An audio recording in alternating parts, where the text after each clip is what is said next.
O Fusca, a Kombi, já dá uma nostalgia aqui só de falar, porque é uma marca que fez parte da infância de muita gente. Eu costumo dizer que o cliente da Volkswagen é um brasileiro. Falando novidade, eu vi que vocês lançaram recente um modelo novo, né, de um SUV de entrada, Tera. Vendemos 12 mil carros em 50 minutos. Você foi influenciado por uma música que falava de uma Brasília amarela? O legal do Mamonas Assassinas, especificamente, é que quando você olha a logomarca do Mamonas Assassinas, é o da Volkswagen ao contrário, né? Para um cliente muito satisfeito, você não tem concorrente. Desmarketize-se! Esse podcast é sobre o marketing que não parece marketing. E se você quer aprender mais sobre isso, vem passar um dia comigo no Desmarketing Day. É imperdível, assim como esse episódio que começa agora. Olá, camaradas, tudo bem com vocês? Hoje nós vamos soltar o freio de mão, engatar a primeira, segunda, quinta, todas as marchas que você tiver aí, hein? Esse episódio de hoje nós vamos acelerar, pisar fundo aqui direto dos estúdios da Clepme. Eu tô recebendo um grande amigo que já trabalhou em um monte de marcas de carro por aí, mas que já há um bom tempo tá lá na Volkswagen. É o diretor de comunicação e sustentabilidade dessa marca tão conhecida, tradicional, querida no mundo dos automóveis. Tô aqui recebendo ele, Cláudio Ravix. E aí, Claudião, tudo bem, cara? Grande, João, muito obrigado pelo convite. Privilégio estar aqui com você, uma honra muito grande. Que bacana. Vamos falar sobre carros, dar uma acelerada? Estamos aqui para isso. Você veio para cá ou você dirige normalmente qual carro? Eu vim para cá de Tiguan. Esse é meu carro hoje em dia. É um carro para família, então é muito bacana você ter esse espaço, né? Um carro de 7 lugares, hoje é meu carro. Mas eu já tive o Jetta, que eu adoro também, para mim é um carro super especial. Então a Volkswagen tem um leque muito grande, o portfólio é muito amplo, mas eu estou muito feliz com o meu Tiguan. Você já dirigiu um desse aqui, não? Já dirigi um desse aqui, exatamente igual esse, não. Mas eu dirigi um amarelinho e andava muito. Lá em Belo Horizonte, quando eu era pequeno, eu lembro que os grandes táxis que tinham lá em Belo Horizonte, a maior parte da frota era o Fusca, né? Então eu rodei com muito de Fusca. Meu pai já teve um Fusca também, então, assim como todo brasileiro tem uma história com a Volkswagen, eu também tenho a minha história. Então eu trouxe esse Fusquinha laranja aqui para poder simbolizar um pouquinho da minha trajetória. Cara, o Fusca, a Kombi, já dá uma nostalgia aqui só de falar, porque é uma marca que fez parte da infância de muita gente, né? A gente lembra das histórias da família. Você diria que o principal público da Volkswagen é um público que tem essa relação emocional? Como que você descreveria quem é o principal cliente da marca? Eu costumo dizer que o cliente da Volkswagen é um brasileiro. A Volkswagen tem uma história muito bacana, são 72 anos, né, de produção no Brasil, de história no Brasil. Então é muito bacana dizer que a gente tem uma marca que atravessa gerações. Então não dá para poder dizer que o cliente da Volkswagen é aquele próximo cliente que vai comprar um carro. Você tem clientes que foram compradores do Fusca e da Kombi, que mantêm esses carros hoje no seu acervo de clássicos, que a gente precisa cuidar desses caras porque eles realmente têm um envolvimento muito importante com a marca. E é claro que essa paixão atravessa gerações. Então o cliente da Kombi, depois o cliente do Gol, uma geração que foi líder de mercado durante 27 anos. O Gol é um grande clássico da marca. E a marca tem a responsabilidade, sim, de renovar o seu produto. Quando a gente olha a Volkswagen, o Brasil completa esse ano, João, 100 milhões de carros produzidos. Uau! E a Volkswagen tem 26%, a gente completa 26 milhões de carros. Então imagina quanta história tem na frota brasileira com a Volkswagen. Então a gente tem nosso público, que é o público de gerações passadas, o público mais recente, que acabou de comprar os carros de uma linha um pouco mais histórica da marca também, mas que tem sucesso até hoje, e o próximo cliente nosso que vai comprar o Volkswagen, influenciado ou não por gerações passadas. Você trabalha com carro há quanto tempo? Eu trabalho com carro desde 98. Então você já viu um monte de momentos nesse mercado aí, né? Sim. Momentos em que os carros ficaram mais baratos, mais caros, momentos em que carros eram assim, o desejo de consumo de todo mundo, e a gente vive agora um momento diferente. Como você diria o que está acontecendo com o mercado de carro agora? O mercado brasileiro é um mercado que oscila bastante. Então a gente viveu vários momentos importantes desse mercado. A transição desse mercado vem pelos combustíveis, pela tecnologia, pela segurança. E agora se fala muito em relação à parte de eletrificação. Como é que o futuro do carro vai ser, né, se ele vai ser eletrificado ou não, enfim. Então eu percebo que o momento hoje do mercado é um momento de transição, nos quais as marcas buscam sim inovação, mas sempre com 3 focos fundamentais. O primeiro foco é, claro, a descarbonização, como é que a gente consegue colocar no mercado veículos que emitem menos, isso é super importante.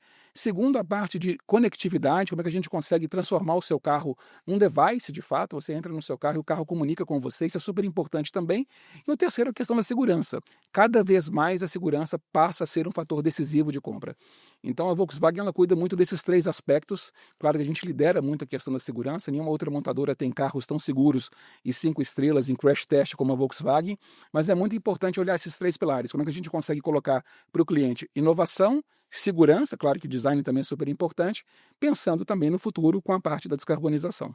Eu adoro perguntar para o pessoal que vem aqui qual é a uma coisa que a sua marca faz pelos seus clientes que ninguém mais faz igual. E você já me adiantou aí, é a segurança, que para a Volkswagen é o tema que para vocês ninguém mais consegue fazer igual? É a confiança. A Volkswagen tem sempre aquele slogan que você conhece, você confia. E a gente retomou esse slogan um pouco depois dos 70 anos, quando a gente lançou a campanha Delis. A gente voltou a falar um pouquinho sobre isso, porque é uma marca que inspira muita confiança do consumidor. Em 72 anos, a marca sempre esteve ao lado do brasileiro e continua, e vai continuar investindo, lançando novos produtos. Isso é super importante. Mas a segurança é um fato interessante. A semana passada, por exemplo, viralizou um vídeo na internet de um T-Cross que acabou batendo um acidente bastante feio. O carro teve a deformação progressiva, né, estabelecida por nossa engenharia e acabou salvando 5 moças que estavam nesse carro e que bateram muito forte num poste. Então, normalmente quando um vídeo desse viraliza, por mais feio que seja as imagens do acidente, também traz uma perspectiva muito positiva para a marca. Muita gente falando, poxa, que bacana, olha só, se não fosse um Volkswagen, talvez essas pessoas não teriam sobrevivido a um acidente tão grave como esse. Então a segurança é um fator fundamental. E hoje em dia, quando um cliente compra um carro, ele busca, claro, inovação, design, mas a segurança realmente tem um apelo super importante e a Volkswagen tem isso, né, como parte do seu DNA. Tem uma estratégia clara aí. Na Volkswagen, Cláudio, vocês acham que o futuro vai ter só carro elétrico ou não? Em quanto tempo? Como é que vocês veem isso? A gente acredita que nós vamos ter carros eletrificados no Brasil. Elétrico, 100% elétrico, a gente acredita que não. Cada vez mais esse mercado, ele cresce, obviamente, mais, né, no segmento de alto luxo, mas é um mercado que acaba sendo mais nichado. Existe uma necessidade, uma busca muito grande das marcas por eletrificarem seus carros. O eletrificado é o híbrido, é É o isso? híbrido. E você tem vários modelos de híbridos, né? Tem o híbrido leve, que tem uma assistência elétrica para o motor a combustão. Você tem o híbrido mesmo, de fato, que você tem, né, o motor elétrico caminhando com o motor a combustão, mas sem a necessidade de ter uma recarga, né, o que a gente chama de plug-in. E tem o plug-in hybrid, que é aquele que você recarrega na tomada e você tem uma combinação, né, com autonomia de poder rodar só com elétrico, só com a combustão ou com os dois. Esse é um caminho interessante no Brasil, porque a gente entende que a matriz energética do Brasil ajuda muito na combinação do híbrido, porque você tem hoje no motor a combustão com etanol, e etanol é um combustível zero emissão, então isso é super interessante nesse sentido. Quando você combina com elétrico, entendendo que a nossa matriz energética é muito limpa, é a combinação perfeita. Então, para nós da Volkswagen, a gente entende que o futuro é sim híbrido, utilizando o motor a combustão flex, claro, com etanol como prioridade. E o que vocês estão fazendo, então, para trazer propostas de produtos eletrificados? Porque isso é uma mudança, né? Uma mudança de como você produz, de como você comunica, uma mudança de portfólio de produtos. O que vocês estão trazendo aí? Tem novidade. A Volkswagen ela anunciou no ano passado 20 bilhões de reais em investimentos, né, para a região América do Sul. Isso impacta, obviamente, o Brasil. Serão 17 novos produtos. E desses produtos, o que virá pela frente terá sempre algum tipo de componente híbrido. Então, tem muita coisa bacana para poder vir. A gente não pode adiantar, né, claramente o que vai vir pela frente. Mas quando eu olho o portfólio da Volkswagen para aqui dos próximos 2, 3 anos, tem muita coisa bacana em termos de design, mas a gente percebe um avanço muito interessante da nossa marca em relação à eletrificação. Então, tem muita coisa legal que vai vir, seja ela híbrida, seja ela elétrica. Então, tem novidades pela frente. Aguarde, tem muita coisa legal para poder acontecer. Boa, falando novidade, eu vi que vocês lançaram recente um modelo novo, né? De um SUV de entrada, o Tera. O Tera. E eu vi você bastante ativo lá, fazendo as divulgações. Fiquei impressionado que vocês conseguiram fazer uma venda de um montão de carro em alguns minutos no lançamento. Caramba, parece que tem uma montadora aí fazendo estratégia de lançamento tipo Virgínia, tipo Boca Rosa, né? Que vai lá e cria todo um barulho antes e consegue vender um monte de carro.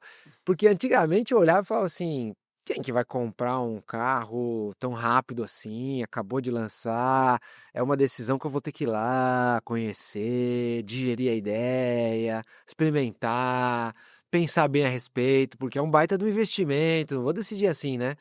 E eu vejo que hoje em dia já tem um monte de gente conseguindo fazer vendas mais instantâneas, assim que sai o lançamento. Conta um pouquinho como é que foi esse projeto. Depende muito, né, João, como é que a gente vai lançar um carro no mercado brasileiro. Tinha sempre uma ideia de que para você poder lançar um carro bem-sucedido, tinha que guardar ele a 7 chaves, segredo, aí você lançava o carro no mesmo dia que você iniciava as vendas. E o custo é muito alto para você poder transformar esse carro em um carro conhecido, reconhecido e desejado. Então, quando a gente tinha o Tera para poder lançar, o grande desafio do Ciro, nosso presidente, era como é que a gente consegue lançar esse carro como um ícone no mercado. Então, a gente propôs para ele uma série de atividades para poder contar um storytelling desse carro, partindo 6 meses antes do carro ser lançado no mercado. Então, a história começou lá no Rock in Rio do ano passado, onde a gente apresentou o carro, né, dentro de um cubo de LED, né, sem revelar o carro muito. Os jornalistas tentavam, por exemplo, tirar a foto do produto e não conseguiam. Esse carro, naquele momento, nem nome tinha. Então a gente trouxe inclusive a Bianca para poder nos ajudar a criar o primeiro grande conceito de qual que seria o nome daquele carro, e nasce um concurso para poder que os clientes nossos e fãs da marca escolhessem ou tentassem adivinhar o nome daquele SUV. Então, em novembro, Mas vocês mostraram o carro? Já mostrou. já Falou, ó, mostrou. vai chegar. Vai chegar. Não é aquele negócio do pessoal que fica fazendo teste com o carro, aí coloca aqueles adesivos, né? Que é pra se alguém tirar foto você não conseguir ver direito o que é, porque vimos algum carro na rua sendo testado e o pessoal tava camuflando ele. Vocês fizeram o contrário, falaram e mostraram. Ó, vamos lançar. Vamos lá e mostramos esse carro. É claro que as pessoas conseguiam ver o carro nessa cortina de LED, mas não conseguiam fotografar. Então foi muito curioso ver os jornalistas olhando no buraquinho, enfim. Depois a gente revelou o nome do carro em novembro. Veio uma segunda onda importante de comunicação. Tá. Depois a gente foi para o Carnaval, João. E isso é muito bacana porque nesses mais de 90 anos do Carnaval no Brasil, nunca havia acontecido o lançamento de um carro dentro da Marquês de Sapucaí. Nunca foi permitido, inclusive. Você teve alguns momentos de carros que participaram de desfiles técnicos de escola de samba, mas patrocinando o Carnaval de fato nunca tinha acontecido. E a gente foi revelar esse carro na Marquês de Sapucaí no mesmo dia do Oscar. E era um domingo. E a gente conseguiu, com exclusividade, 4 horas da Marquês de Sapucaí, para criarmos conteúdo e levamos só a imprensa. Não tinha nenhum outro convidado da marca que não fosse a imprensa, não só do Brasil, mas da América Latina. E a repercussão foi absolutamente muito impactante, João. A gente não imaginava que a gente conseguiria, naquele momento, ter uma visibilidade do carro tão grande como foi. Tivemos Sabrina Sato, que participou do desfile também à noite, para poder apresentar o produto na Sapucaí. Mas nós conseguimos, no domingo do Oscar, que o Tera fosse o carro, por exemplo, a notícia mais lida na Globo, brigando ali com o Oscar. A gente estava celebrando a vitória, né, do Ainda Estou Aqui, no meio da avenida, e o carro estava desfilando. Então era interessante porque, naquele momento, o Ainda Estou Aqui, né, e a Fernanda Torres era proprietária de uma outra marca de automóveis competidora, e a gente fazendo barulho com o Tera na Sapucaí. Então, a gente teve um pico muito importante. Para você ter uma ideia de quanto isso repercutiu, não só no Brasil, mas como no mundo todo, no primeiro trimestre desse ano, 12% de todas as notícias de Volkswagen no mundo foram sobre o Tera. Uau! Com 20% de engajamento em redes sociais. Um resultado muito, muito impactante. E aí a gente continuou trabalhando o produto. Aí a gente depois patrocinou o C6 Fest, que é o festival aqui de São Paulo, para poder lançar o carro durante o C6 Fest. Tivemos um grande impacto também. Testamos o carro com a imprensa com foco em consumo de combustível, outra onda de comunicação. E depois preparamos o Open Doors, que é quando a gente faz o lançamento do carro nas concessionárias. E aí é bacana, João, porque a gente lança o produto simultaneamente, no mesmo horário, para as 473 concessionárias da nossa marca no Brasil. Isso aconteceu e a gente potencializou a comunicação com o uso de influenciadores e também da imprensa em cada uma das cidades. E o impacto foi muito impressionante. Nós vendemos 12 mil carros em 50 minutos, João. Uau! Nunca tinha acontecido isso na história da Volkswagen, foi muito impressionante, a gente ficou muito impactado com o resultado, sem nenhum dinheiro de marketing até então investido e de mídia. A gente conseguiu vender o carro com um belo storytelling contado por 6 meses. É claro que depois vem uma campanha incrível com Netflix, Multititle, a campanha do carro é brilhante, a gente está muito feliz com a campanha que foi lançada, um trabalho incrível da Almap com a Lívia, que é a nossa diretora de marketing, mas a gente entendeu que, sim, é possível criar conhecimento de um carro e desejo com ele, sem gastar com mídia, e criando uma boa história. Então foi um grande aprendizado para nós o lançamento do Tera aqui no Brasil. Não é 12 mil camisetas, hein? Você que está assistindo aí. 12. Não é 12 mil batons, é 12 mil carros. Pense o valor desse faturamento aí em 50 minutos. Agora, Cláudio, você me citou aqui vários indicadores aí, né? Você é um cara experiente já de comunicação, então você foi me falar aí o percentual das notícias que eram sobre isso, o nível de engajamento, medindo retorno do investimento. Tem uma série de métricas que você olha Tem gente que acha que fazer comunicação eu saio mandando release, eu tô sempre aí de olho, crio, né, um bom parágrafo para falar, nós, da companhia tal, nos importamos com o cliente por isso, tal, tal, tal. Veja que você é um cara bem de negócio também, né? Para você, na comunicação, qual que é o indicador mais importante, assim? Você fala, para mim, o que mais faz diferença é olhar se esses indicadores estão bem aqui. O que que você mais olha? Dentro da Volkswagen é claramente o retorno de investimento. O ROI, ele vale tanto para marketing quanto para comunicação, não tem dúvida em relação a isso. A gente é medido muito pelo ROI. Então, os nossos chefes hoje em dia, eles se entendem, beleza, cara, a ação é muito criativa, muito bacana, quanto que gera de retorno de investimento? Quando a gente divide um pouquinho isso no marketing, a gente tem um relatório global que chama MPM, ou Marketing Performance Monitor. E ali a gente mede a nossa imagem de marca. Tem, claro, vários indicadores ali associados também, mas a imagem de marca é o principal indicador global no qual a gente é medido dentro da imagem de marca e do marketing. A gente tem o ROI como um indicador super importante também, e claro que quando a gente olha o marketing, especialmente no varejo, leads mais conversão também é muito medido. A gente acompanha isso semanalmente. A quantidade de leads gerados por cada um dos produtos e a taxa de conversão de cada um deles. Para a comunicação, além do ROI, a gente tem o Share of Voice, a gente mede muito a presença da marca Volkswagen e dos produtos da Volkswagen na mídia, seja em produto, seja em corporativo, é super relevante também, e o nível de engajamento em redes sociais. Então, se eu pudesse dizer quais são os principais indicadores nossos em comunicação e marketing, são esses, mas o ROI acaba sendo, né, aquele comum, né? Todo mundo quer saber, cara, cada centavo que você investe, quanto tem de retorno, isso é fundamental. Não dá para fugir disso numa empresa como a Volkswagen. Boa. Você citou aí o Share of Voice, né, que traduzindo aí para quem não conhece muito desse mundo, estou entendendo que é assim, de cada 100 vezes que alguma marca de carro é mencionada por aí, quantas vezes é um automóvel ou é a marca Volkswagen? Exatamente isso. E eu me lembro de uma campanha que vocês fizeram tempos atrás que gerou um barulho lascado também, que foi aquela campanha da comemoração do aniversário da Volkswagen, na verdade, não é uma campanha da Kombi, né? Com a Elis Regina. 70 anos da Volkswagen. Isso. E que usou tecnologia, inteligência artificial para reviver uma artista muito querida e trouxe toda uma conversa sobre tecnologia, sobre inovação, mas de uma maneira também bem nostálgica, comemorando os 70 anos. Eu imagino que fazer uma campanha dessas também deu um friozinho na barriga, né? Porque você fala, puxa, será que o pessoal vai gostar que a gente vai reviver aqui Elis Regina? Será que não vai gostar? Será que vai gerar uma polêmica? Será que a gente vai mostrar o produto? Não vai ser? Deu dúvida? Como é que foi? Conta um pouquinho desse bastidor aí. Isso é bacana. Eu não estava na Volkswagen ainda, eu tinha acabado de chegar. Aliás, a minha primeira interação com a Volkswagen, eu fui convidado para poder participar da festa de 70 anos, quando eu vi aquele vídeo e fui impactado pela primeira vez, e estava Maria Rita no palco, enfim. E eu fui perguntar um pouquinho para a Lívia como é que foi os bastidores dessa campanha. E é interessante dizer que essa campanha ela teve uma dificuldade enorme de ser aprovada. Foram 5 tentativas da Lívia conversando com o Ciro para poder mostrar que, cara, essa campanha realmente tem um potencial enorme de fazer história. E quando a gente publicou... A Lívia é a marqueteira, a Lívia é Ciro é o presidente. É, o Ciro presidente. 5 vezes para tentar convencer. 5 vezes. Isso é muito interessante, né, João? Você fala muito sobre a questão do ouvir o não, repensar aquele não para poder voltar de forma diferente, para poder tentar convencer. E a gente, poxa, uma campanha institucional de 70 anos, como é que a gente pode criar isso de uma maneira tão impactante? Porque o custo de uma campanha como essa não é barato. A gente poder utilizar deepfake para poder recriar uma artista do peso da Elis Regina, claro que tem realmente um custo importante para poder colocar uma campanha nessa. E essa campanha deveria ter o retorno de investimento dela. A gente fala sobre inserções. Teve uma única inserção na televisão aberta e foi a única que a gente colocou de fato, e o restante foi viral. Então, quando a gente colocou essa campanha no ar, teve um engajamento muito grande dos colaboradores que viralizaram essa campanha. As primeiras 24 horas foram de muito sucesso. Todo mundo se emocionando muito com a campanha, compartilhando, enfim. Isso foi algo incrível. Jamais imaginaria que pudesse gerar tanto barulho como gerou positivo nas primeiras 24 horas. Depois, como Volks e marcas de automóveis, né, são sempre como futebol, tem quem goste e quem não goste, começa então uma segunda análise mais profunda em relação à campanha.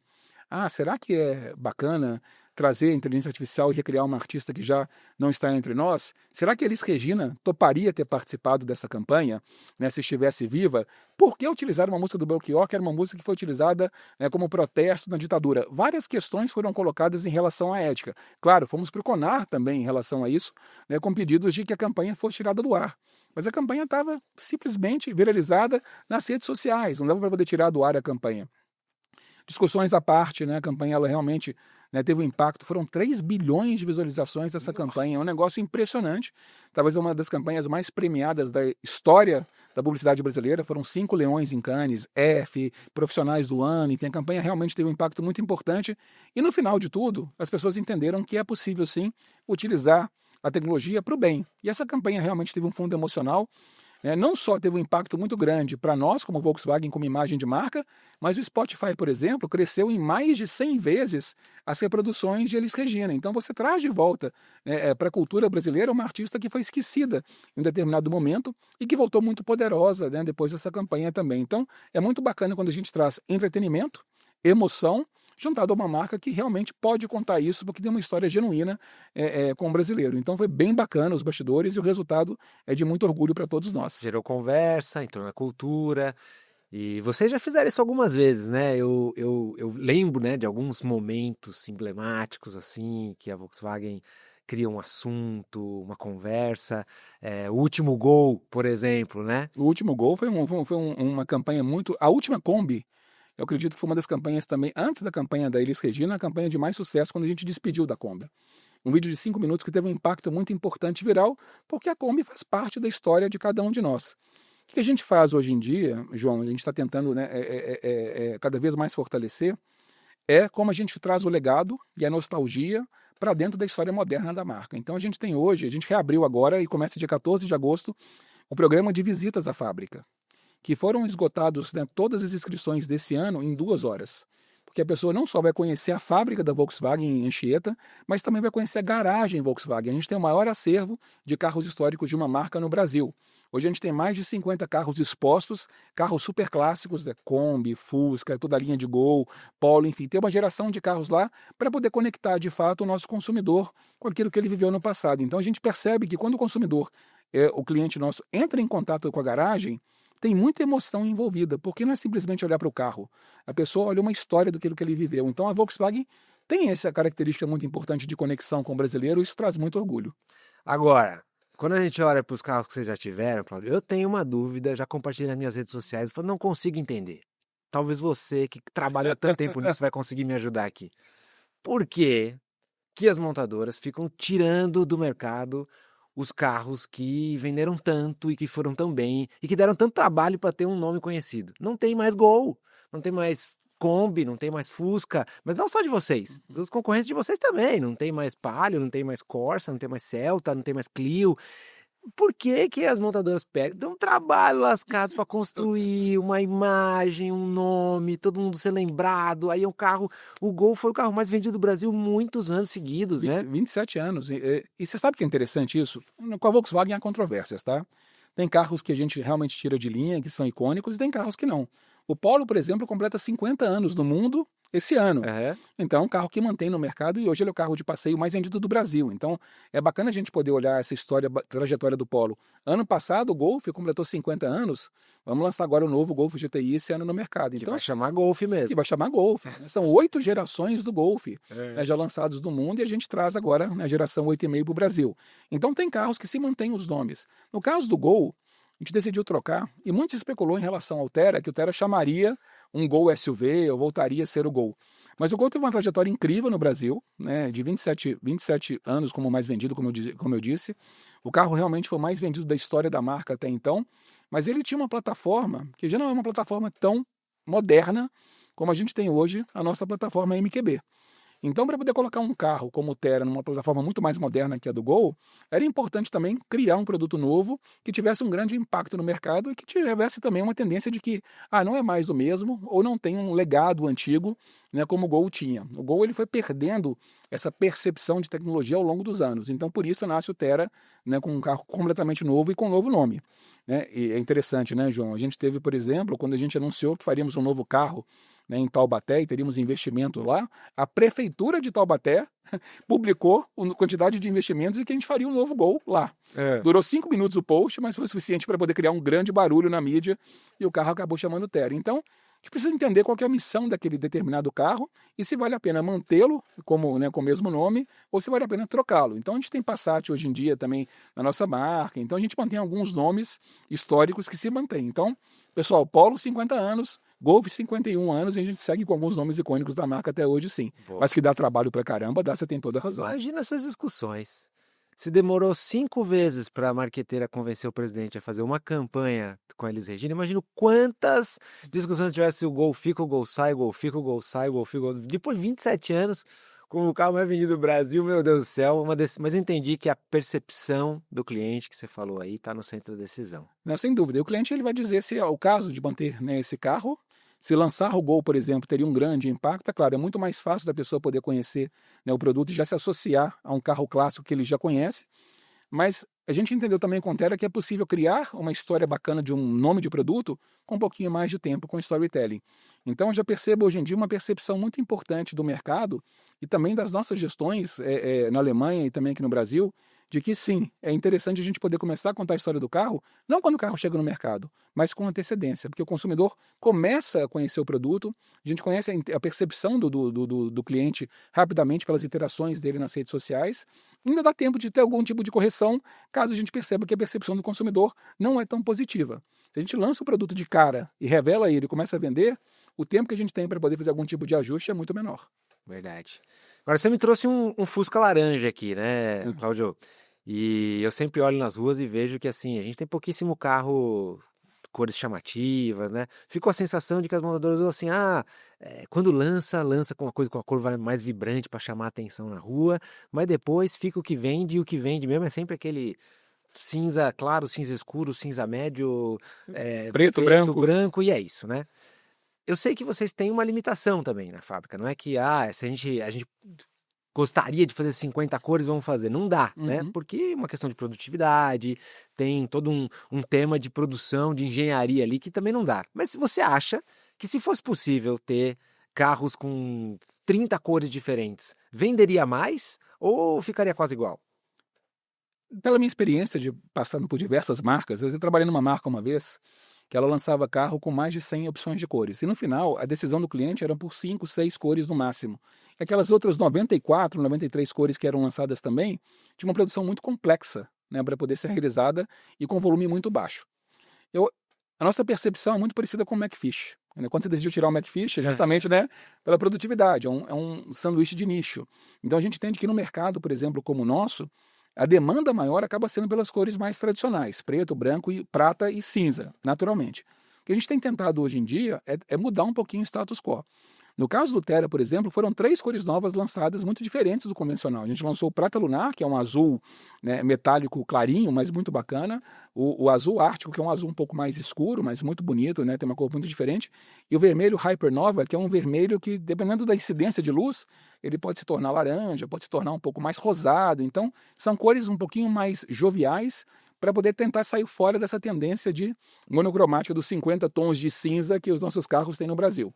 A gente entende que tem um volume importante, né, desses carros e a gente vai mantendo esses carros no portfólio até que a demanda se sustente. Quando a gente começa a perceber que, né, o volume vai caindo pelo carro colorido e a demanda pelos carros mais monocromáticos aumenta, a gente precisa entender também, né, como é que a gente consegue otimizar a produção e a rentabilidade sem impactar nosso negócio.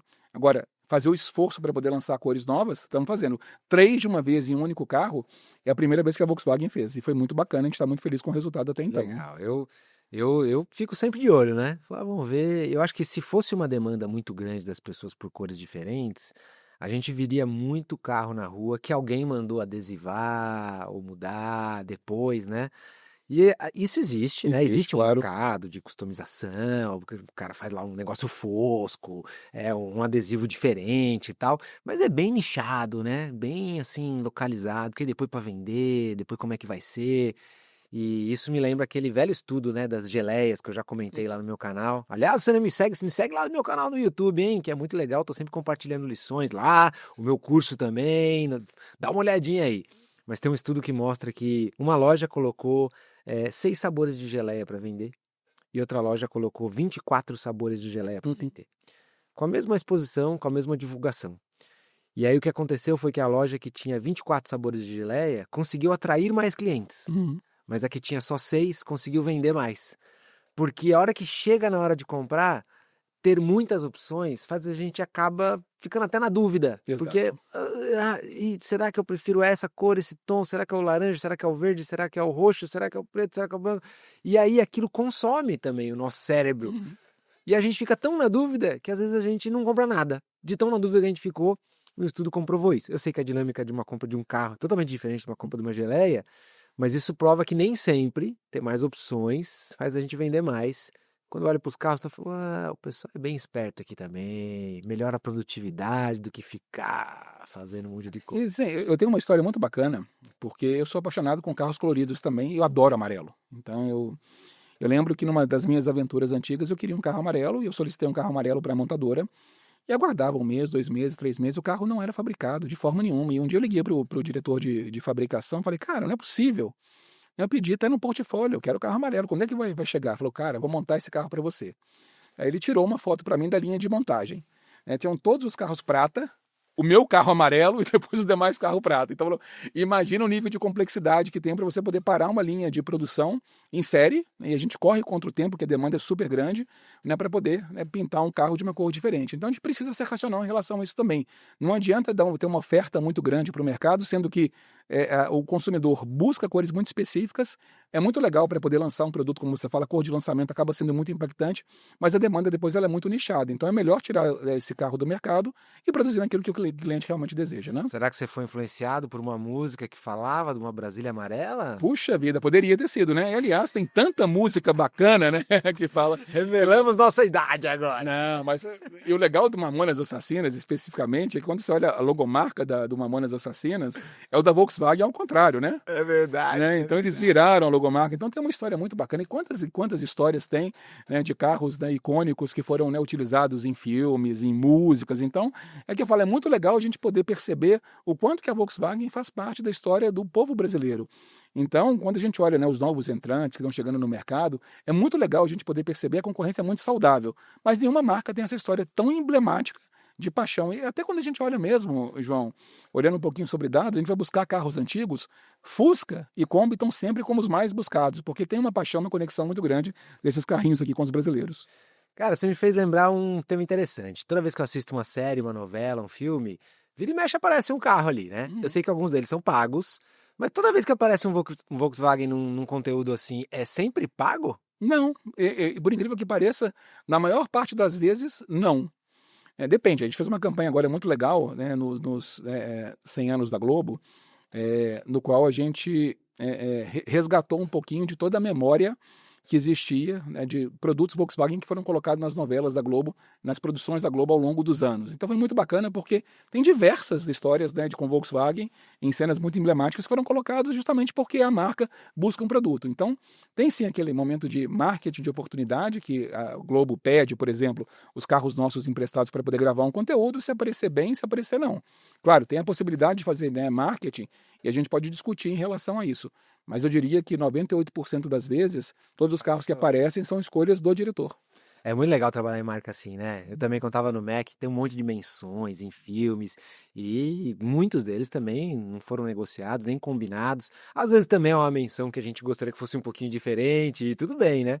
Uma vez eu vi uma apresentação de um diretor de marketing da Coca-Cola que foi no nosso escritório, né, compartilhar coisas, e ele mostrou uma série de fotos de momentos históricos da humanidade que aconteceram com uma Coca-Cola na mesa, sabe? Incrível. Mas né? eram coisas que eles não são propagandas, né? É assim, ó, deixa eu te mostrar, olha, nesse momento, com esse político, com essa autoridade, com essa pessoa, sei lá, o Papa, alguma coisa ali acontecendo e uma Coca-Cola na mesa. A Coca tá lá. É demais, né, trabalhar em marcas assim. Não, é muito bacana, por exemplo, eu assisti recentemente o Quarteto Fantástico. E o Quarteto Fantástico tem uma cena muito emblemática do Coisa, que ele passa perto de uma escola em Nova York e tem um Fusca. E as crianças pedem para ele poder carregar o Fusca. Então ele pega, carrega o Fusca, levanta o Fusca, as crianças joga, não, ele pega, coloca o Fusca com todo cuidado, né, de novo. Mas tem 2 minutos ali de uma interação muito bacana, de uma cena muito forte, muito legal, né, com o nosso carro. E não foi um merchandising da marca, né? Nenhum tipo de marketing ou associação da nossa marca com o Quarteto Fantástico. O carro simplesmente apareceu em uma cena por uma escolha do diretor. Então, isso nos Estados Unidos, né? Então, é bem legal a gente poder perceber o quanto nossos carros têm esse emblema. Quando a gente olha o Beetlejuice, por exemplo, né? O Beetlejuice, não, o carro do Transformers, ele também tem o Bumblebee. Ele também é um carro que é um Fusca, né? E tem uma trajetória bacana. O Herbie, que foi o meu Fusca falasse. Então tem tantas histórias legais com nossos produtos. Então é muito bacana a gente poder, né, dizer o quanto esses carros são simpáticos e queridos pelo consumidor. E são imagéticos também. Todo mundo quer esses carros também compondo alguma produção. Que legal. Além de comunicação, você também cuida de sustentabilidade lá na Volks. Esse é um tema que eu vejo que muita gente hoje em dia, ESG teve, né, o seu boom. Nossa, agora é ESG. E aí agora eu vejo gente falando, veja bem, ESG, será que precisa, será que não precisa? Será que agora o investidor demanda, não demanda? Será que o cliente valoriza mesmo ou não? Será que a gente não faz só uma parte do ESG? Como é que vocês veem esse tema lá, Cláudio? A questão da mídia do ESG é um tema. A importância do tema ela é completamente distinta, né? Quando a gente olha os ciclos de impacto na mídia em relação aos temas de responsabilidade socioambiental, acho que você lembra muito bem, João, no final da década de 90, comecinho dos anos 2000, as empresas tinham lá um Instituto Ethos, o Índice Ethos, e existia uma necessidade muito grande das empresas de contratarem pessoas para trabalharem na área de responsabilidade socioambiental. Isso foi uma onda muito grande de 5, 6 anos e reduziu. Depois veio agora o ciclo do ESG, né, muito potente. Marcas aproveitaram muito bem esse tema para poder se estruturar e se posicionar. Outras fizeram um monte de greenwash. Então teve uma série de polêmicas em relação ao tema.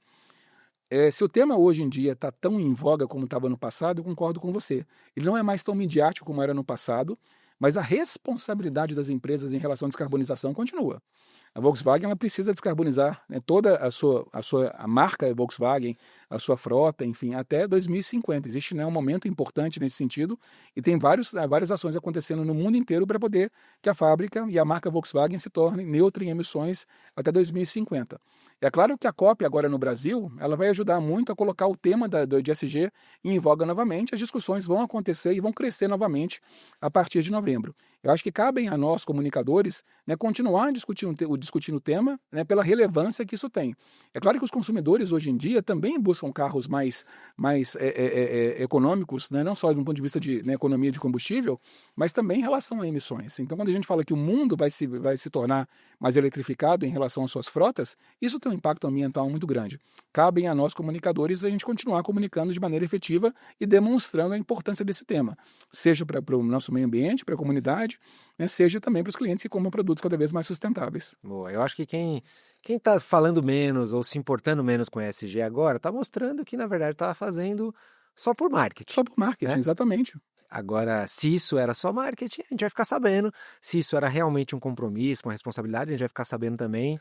E é isso que vai acontecer daqui para frente. Você tem a mesma impressão? Eu tenho. As missões continuam e a gente acompanha isso claramente. Todos os anos a gente tem um acompanhamento para poder, né, entender como é que o nosso índice de descarbonização, né, tem caído. Porque não é basicamente você, né, simplesmente fazer ações bonitinhas, sustentáveis para poder comunicar. A gente tem que mudar a nossa logística de produtos, porque a gente tem no Brasil, por exemplo, o transporte ele é 90% rodoviário, que tem uma emissão super importante. A cadeia produtiva também emite emissões. Como é que a gente consegue neutralizar a cadeia? A nossa fabricação é muito importante. Então, ou seja, por exemplo, na pintura nossa, estamos trocando gás natural por biometano. É mais barato? Não. Mas é fundamental que a gente faça isso para poder ter menos impacto, né, no meio ambiente. Então, tem investimento associado também à descarbonização, não tem jeito. Carros elétricos são muito mais caros do que os carros hoje a combustão. Mas é necessário eletrificar a frota para poder a gente conseguir ser realmente neutro em carbono em 2050. Então, a reciclabilidade do carro, como é que a gente vai conseguir fazer com que os carros sejam mais recicláveis ao final da produção? Olhando o que a gente chama de berço ao túmulo, né? Desde quando o carro nasce até quando o carro ele realmente é reciclado. Então, tem muita coisa bacana para poder acontecer.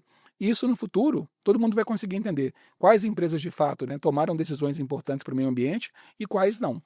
E essas que não tomarem terão seus dias contados, na minha concepção. E vocês têm os compromissos de vocês, os concorrentes têm os deles, vocês têm as estratégias de vocês, os concorrentes têm os deles. Vocês estão vivendo um momento onde tem concorrentes diferentes, concorrentes que estão chegando com estratégias diferentes também. Isso me lembra muito o momento que eu passei também lá no Mac, né? Quando o Mac ficou por muitos anos numa dinâmica de mercado muito parecida, de repente chegou uma série de novos concorrentes e cada um deles com uma estratégia, né? Um deles quer falar que é mais barato, outro quer falar que é mais nutritivo, outro quer falar que é recomendado por sei lá qual celebridade, Uhum. outro quer falar que é mais gostoso, outro quer cada um vai atacando por um lado, né? E vocês estão vendo um mercado que também está fervendo assim. Chegam propostas novas, marcas novas. Que dica que você deixaria, Cláudio, para quem está assistindo a gente e tem um negócio e, assim, às vezes é o mesmo dilema. O cara tem uma pizzaria num bairro e era só ele. De repente chegaram várias pizzarias novas. Ele tinha uma loja de sapato feminino no shopping, era a única loja de sapato feminino no shopping. De repente chegaram outras lojas de sapato feminino ali. Cada um com uma estratégia, com uma proposta, mas sobe o sangue, né? A gente vai... Sobe, nossa senhora, é. Meu cliente! Sempre Agora! sempre sobe o sangue, não tem jeito. Você que está vendo algo parecido, que dica que você deixaria para quem está num momento bem competitivo? O mais importante, é claro, a gente não pode negligenciar a concorrência, a gente tem que respeitar a concorrência. Toda concorrência é saudável, desde que as regras sejam iguais. A gente sempre fala muito sobre isso, né, João? Não dá para a gente poder, né, ser competidor no mercado e ter com regras que são desiguais. Então isso acaba mexendo no mercado de uma forma ou de outra. Tendo regras iguais, a competição é muito importante para poder que todo mundo evolua também.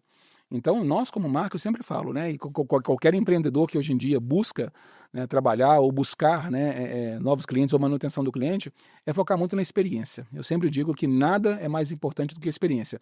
Cliente que tem boas experiências com uma determinada marca, raramente vai trocar essa marca por uma outra, porque ele sabe que naquela determinada marca ele vai ter uma experiência que para ele é a mais adequada possível. Então, a Volkswagen trabalha muito com o tema do você conhece, você confia. Claro, a gente precisa continuar inovando sempre no mercado. Não dá para poder manter os mesmos produtos, não dá para poder manter o Fusca hoje em dia vendendo, porque não vai vender. Porque a competição ela é muito maior, né, do que era no passado e os produtos evoluíram bastante nesse sentido.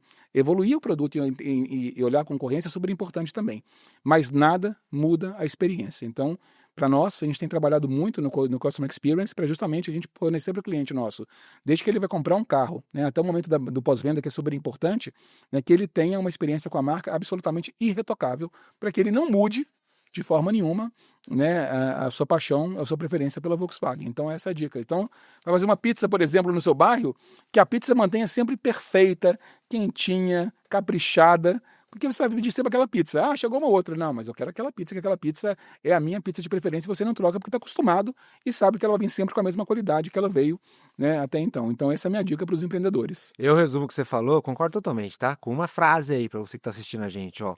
Para um cliente muito satisfeito, você não tem concorrente.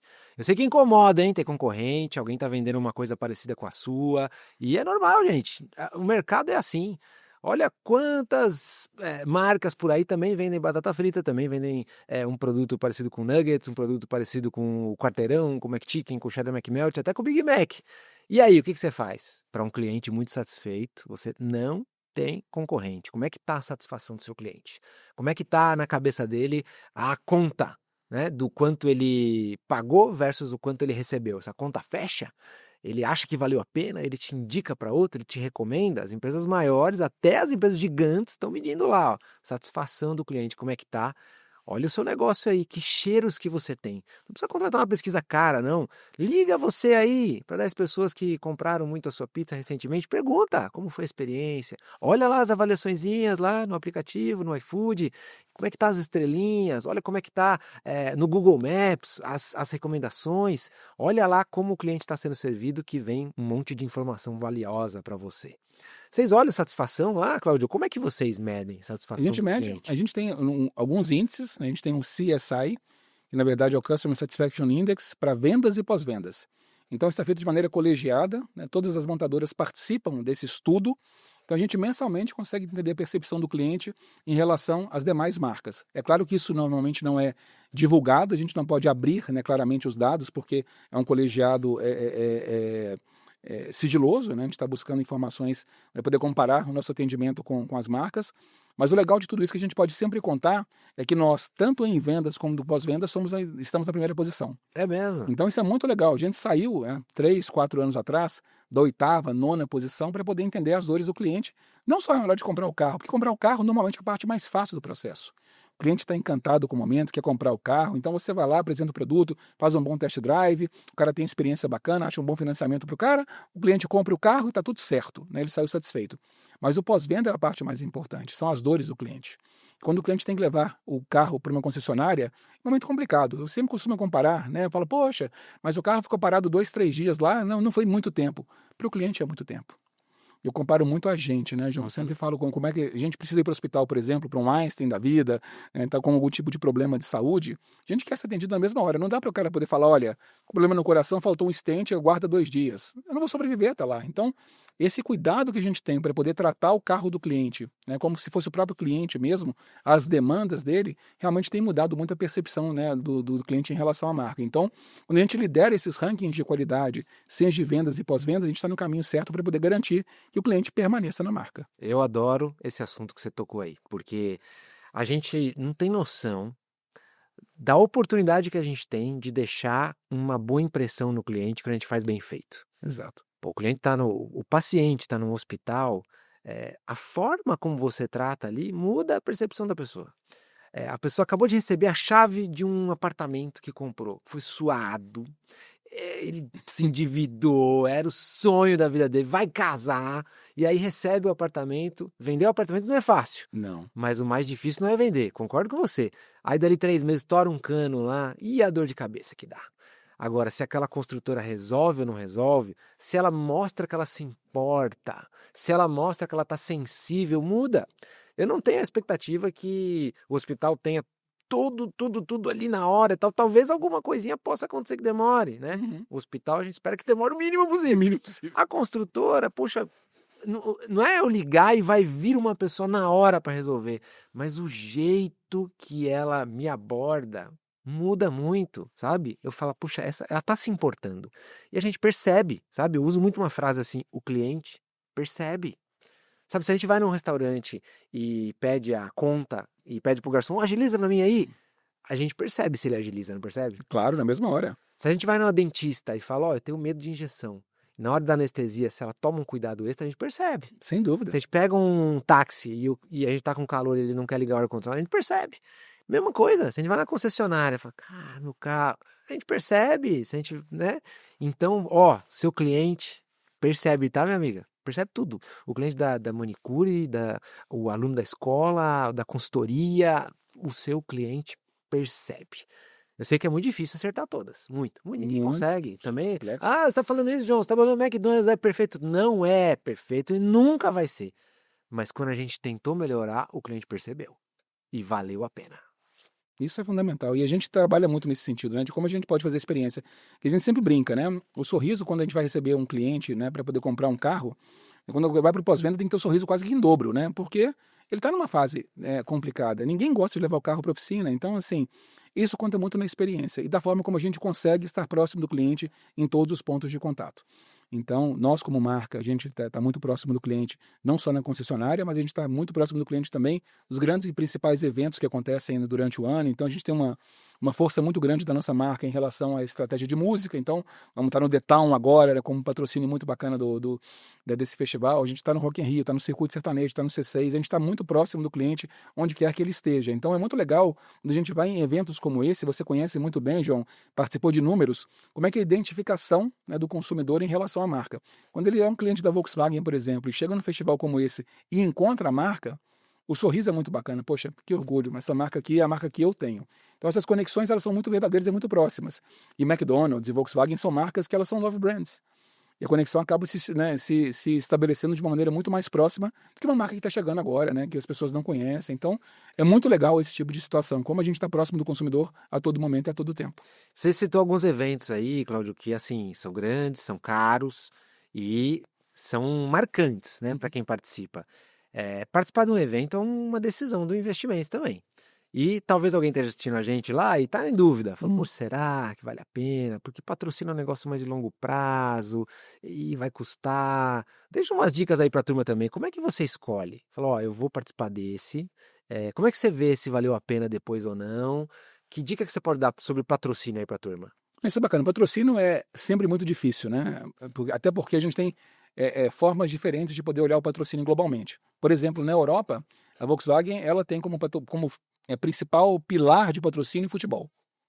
Então a gente está presente na Eurocopa, a gente é patrocinador da seleção alemã de futebol, a gente patrocinou agora também a Eurocopa Feminina. Então tem um conceito muito interessante, né, em relação ao futebol. A gente, por exemplo, foi... É que o pessoal dá muito carrinho lá. Ah, piada de tiozão, não Não resisti. resistiu, o pessoal dá muito carrinho. Vende muito, vende muito carrinho também. Mas é muito bacana. A gente, por exemplo, patrocinou agora o filme dos Minions, né, que foi muito legal, o meu Malvado Favorito 4, né, justamente falando um pouquinho sobre essa conexão, né, com o futebol e com os nossos carros. Então foi bem bacana a forma como a gente tem colocado.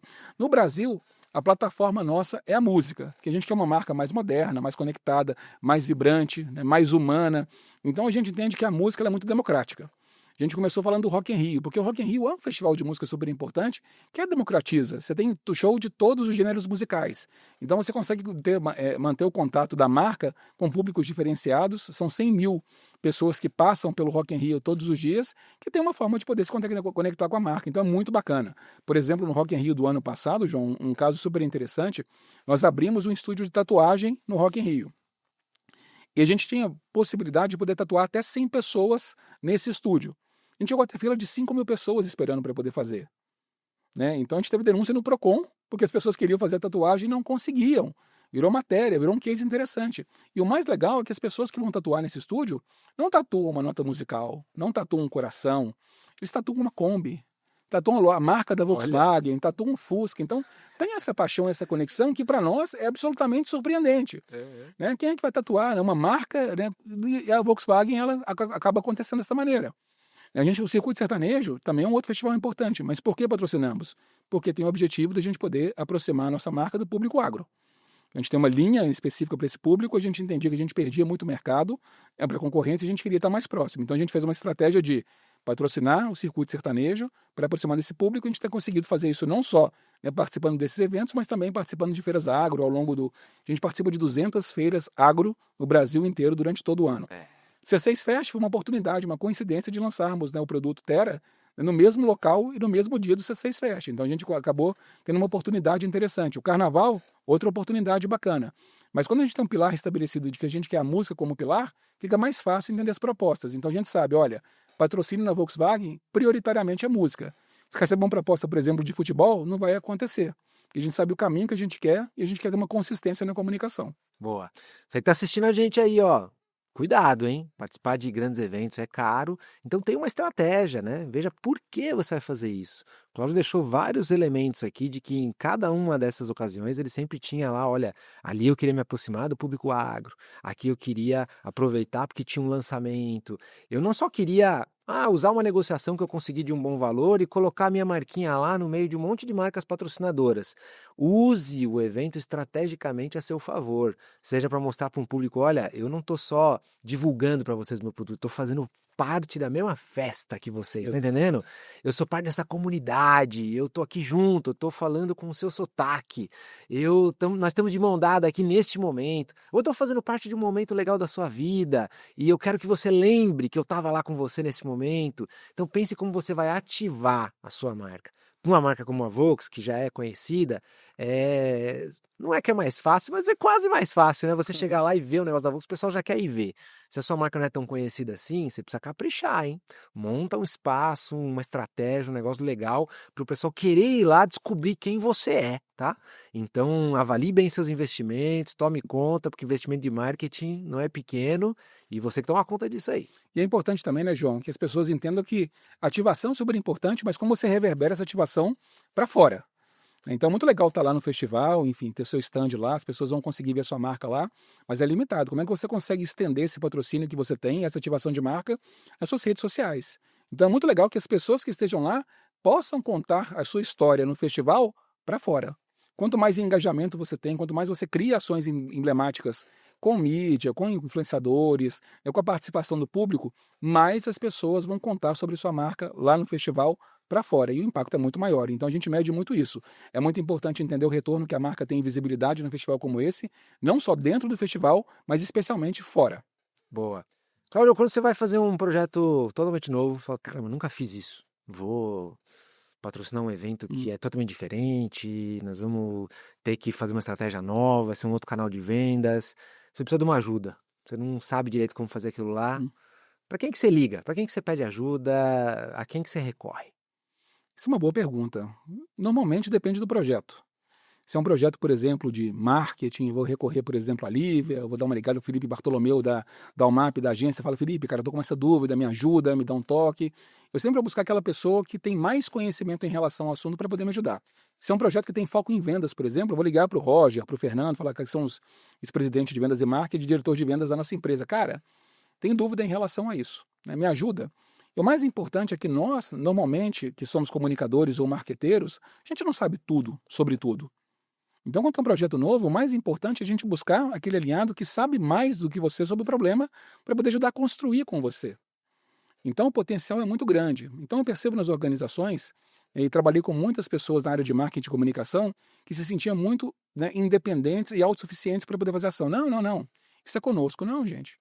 Quanto mais você consegue aliados para uma determinada ação de comunicação ou marketing que você faz, mais a chance de você ter o comprometimento e o compromisso da organização em relação ao tema, mais aquilo vai dar certo. Então, assim, sempre é muito bacana entender qual é o seu problema para poder buscar aquela pessoa que mais conhece daquele determinado assunto para poder te ajudar.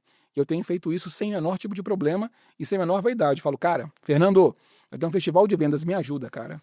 Tenho dúvida em relação a isso. Como é que eu posso te ajudar na comunicação? Exemplo claro em relação a isso, que é sempre bacana, né, João? Nós tivemos agora, por exemplo, o anúncio do carro sustentável do governo, né, que reduziu o IPI de alguns carros. Então a gente montou uma estratégia com muita antecedência para poder realizar. E eu liguei para o Fernando, diretor de vendas, falei, Fernando, cara, o que você pode me ajudar em relação a isso? Como é que a comunicação pode contribuir para que a Volkswagen tenha relevância em relação às demais marcas do mercado? Discutimos um pouco sobre isso e combinamos, olha, pode ser bacana a gente poder, então, organizar uma coletiva de imprensa com os principais jornalistas do Brasil, você apresenta a estratégia 3 horas antes do anúncio do governo. Para quando o governo, então, anunciar o carro sustentável, o programa oficialmente, a Volkswagen já vai ter não só a estratégia, como as suas aspas, as aspas do Ciro Presidente e as nossas promoções. Então nós vamos ocupar o espaço antes de qualquer outra montadora. E assim aconteceu. Naquele dia do anúncio, que era uma quinta-feira, nós almoçamos com a imprensa na fábrica, eles trabalharam por lá, esperaram o anúncio, e as primeiras notícias que saíram daquele determinado anúncio saíram com a Volkswagen como fonte. A gente liderou antes que a concorrência pudesse sequer atuar. Então é muito importante quando a gente busca essa sinergia, porque as estratégias acabam sendo, né, muito mais potencializadas. Concordo totalmente. Também gosto muito de fazer isso. E deixo a dica aí, ó. Você que assiste a gente, peça ajuda, tá? Eu não sei, talvez você não tenha contato com tanta gente assim, mas eu tenho certeza que você conhece alguém que sabe mais do que você sobre esse assunto que você está com dúvida aí. Por será que eu aumento o preço ou não? Deixa eu falar com alguém que entende mais de preço do que eu. Será que eu aumento o meu portfólio de produtos ou não? Será que eu faço promoção? Será que a minha Black Friday tem que ser mais agressiva? Será que... Como é que eu lido com a minha equipe? Será que eu estruturo meu time assim? Será que eu contrato agência? Vai conversar com gente que já contratou, gente que não contratou, gente que desistiu. Será que aquela agência é boa? Vai conversar com quem é cliente deles. Gente que está ao seu alcance aí, que com certeza você vai ter aí algumas dicas legais. Nesse podcast aqui, ó, tenho contato com um monte de gente. Alguns eu conhecia já, como Cláudio, outros não, mas eu tô sempre pedindo ajuda para eles. Nessa temporada, eu falei, puxa, eu queria trazer alguém diferente, alguém que entende aqui de produtos mais chiquetosos, luxuosos. Eu pedi ajuda pro Cláudio. Falei, Cláudio, quem que eu posso trazer aqui? Você que já trabalhou com marcas de luxo, trabalha com um público bacana, né? Me dá uma dica aí. Foi ele que me indicou a Bianca Boca Rosa, que teve aqui, ó. Primeiro episódio desse podcast, se você não assistiu, assiste lá. Ele que me abriu essas portas. Te agradeço de novo. Que isso, por esse contato. Isso é o mais bacana do mundo, né? A gente poder estabelecer pontes que vão ajudar a todos nós. Então, quando eu falo um pouquinho nas minhas palestras, claro que eu não tenho palestra poderosa como a sua, né, João? Eu sou fã do seu conteúdo. Eu sempre falo sobre estabelecer pontes. Isso é para sempre. Não é só criar um network interessante. É como você estabelece pontes que vão te ajudar na construção de algo maior. Então isso é muito positivo. Então não tenham medo, pessoal, de construir pontes, de buscar aquela pessoa que vai te ajudar de uma forma ou de outra a elevar o seu patamar na organização, a elevar a qualidade do seu projeto. Isso para mim é o mais significativo. Então, quanto mais pontes a gente estabelece, mais chance a gente tem de poder conseguir viabilizar projetos audaciosos. É isso aí, cara. Muito legal. Admiro muito o seu trabalho. Você é um cara bom de papo pra caramba. Obrigado. E eu acho que você já entende muito de marketing. Mas ainda assim, vou te deixar um presente, cara. Puxa vida. Desmarketize-se. Ah, que maravilha. Marketing que não parece marketing. Com uma dedicatóriazinha pra você nas horas vagas. Quando você estiver na carona do seu Tiguan, indo numa viagem, sem nada pra fazer, pra você se inspirar aí com algumas boas ideias, tá bom? Vou devorar no avião. Essa semana tem um evento importante no Rio de Janeiro, eu já sei o que vou ler na ida e na volta. Muito obrigado, viu, João? Legal. Obrigadíssimo. Você tem alguma outra dica de livro, podcast ou filme, qualquer coisa pra deixar pra turma aí? Eu gosto bacana, alguns livros que eu gosto muito, né? Vou devorar o seu também aqui, vai ser uma dica aí no futuro. Livro de negócio, eu gosto muito da Estratégia do Oceano Azul. Acho que é um livro que já tem alguns anos que foi lançado, mas eu acho muito potente. Gosto muito de Pipeline de Liderança, do Ram Charan.